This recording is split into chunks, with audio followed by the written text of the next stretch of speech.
Peter, do you love me? Go and feed my sheep. Peter, do you love me? Take care of the weak. Peter, do you love me? Stand up and be strong. Now I have to go away, but I'll not leave you alone. When they took the Lord from the garden, Peter followed them, and someone recognized him and said, "There's one of them." Peter, he denied him 3 times in a row, but his heart was broken when he heard the old cock crow. Peter, do you love me? Go and feed my sheep. Peter, do you love me? Take care of the weak.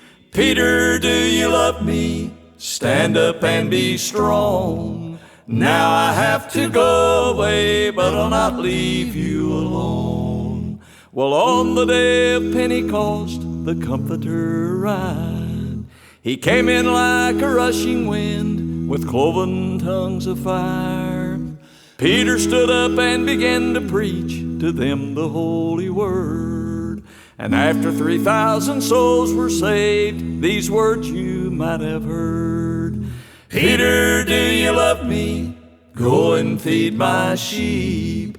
Peter, do you love me? Take care of the weak. Peter, do you love me? Stand up and be strong.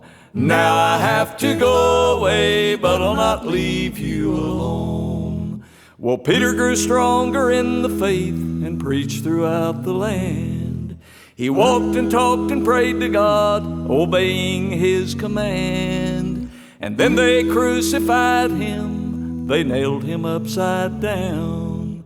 And these words you might have heard as the hammer rang out loud. Lord, you know I love you, I've tried to feed your sheep. Lord, you know I love you, I've took care of the weak. Lord, you know I love you, I've tried to be so strong. Thank you, Lord, for loving me, now I'm ready to go home.